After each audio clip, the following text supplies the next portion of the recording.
Raffaello completed the sposalizio della Vergine in 1504, just prior to leaving Umbria for Florence. The painting is one of the masterpieces of Raffaello's youth, and it is, moreover, a masterpiece in several different respects. The story itself is an apocryphal episode whereby the high priest determines who will wed the young virgin by distributing dry branches to all the eligible bachelors to see which branch would flower. The story is captivating and rich in detail. The subjects are painted in an easy and almost naturalistic style, with the deep colors creating a tonal as well as a visual harmony. And Joseph is depicted as an older man, but not so old as is often shown.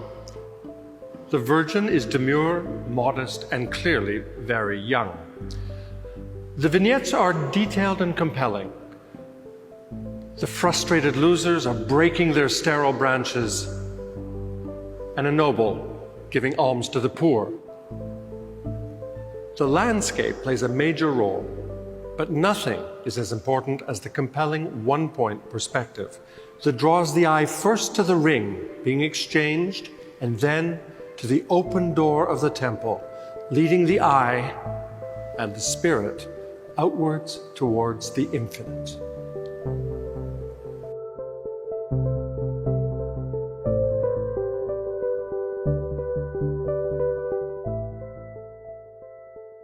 The German artist Max Ernst is one of the most influential artists of the 20th century. He joined the Surrealist group in Paris in the early 1920s, and like other artists associated with this movement, Ernst was affected by the horrific experience of World War I, which for him revealed the moral weakness, social injustice, and political dysfunctionality of the world. Ernst thus rejected the rational vision of life and the prevailing values in society, and chose instead to pursue alternative routes, such as dreams, the irrational, the subconscious, and even magic and alchemy. For him, these were powerful ways to stimulate and free the mind from any imposed limitations. He wanted to liberate the imagination by producing art that he hoped could reinvigorate humanity and give birth to a cultural and spiritual renaissance. Ernst saw himself as a modern-day magician and alchemist, and just like the ancient alchemists, wanted to transform matter. He sought to change the world at a time of struggle and anxiety. And because of this, perhaps today his work is more relevant than ever.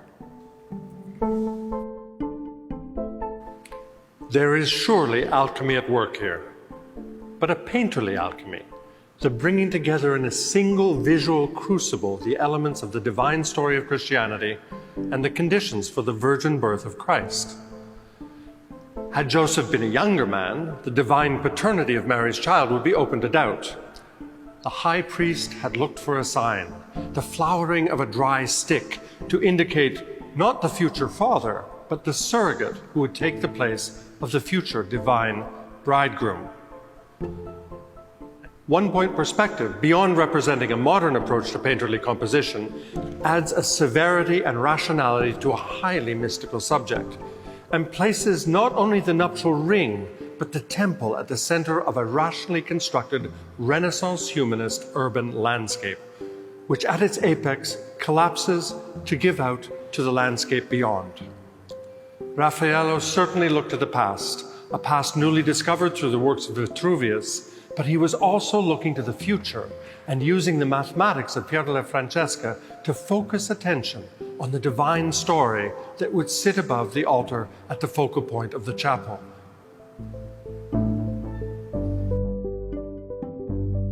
Ernst embraced alchemical themes in his art.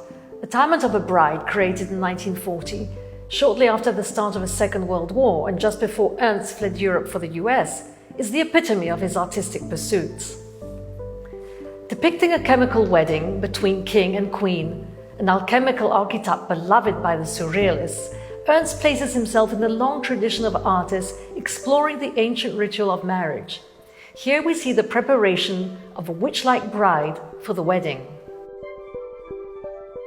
The figures in the room are inspired by Northern Renaissance painting, and the checkered pattern on the floor seems to adhere to the Renaissance notion of perspective, instilling the work of space and depth.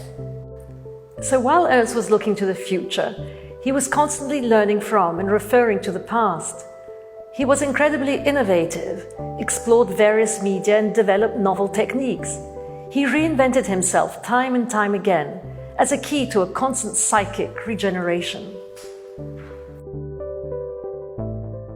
Raffaello's theme is harmony, represented by the mystical union of marriage and the divine harmony of mathematics, enacted in the profoundly human setting of the Renaissance piazza. Human and divine values, both eternal, brought together in a simple circle of gold. Ernst's paintings are so dense with references that their meaning eludes our full understanding. However, Ernst would have wanted us to approach the mystery of his work not as a barrier, but rather as an invitation to take a leap into the unknown and dive deep into our own imagination. The story Raffaello has painted for the chapel of St. Joseph in the Città di Castello is biblical, but the message of union is contemporary, as are the messages of humanity and our aching desire for the spiritual.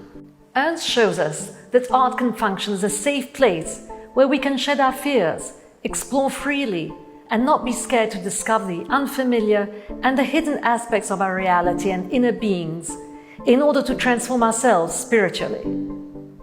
Raffaello invites us to look both inside and outside ourselves to find harmony, not discord, and have the courage to defend the marriage of the spiritual and the mathematical in both our private and our public lives, both in the temple and in the piazza.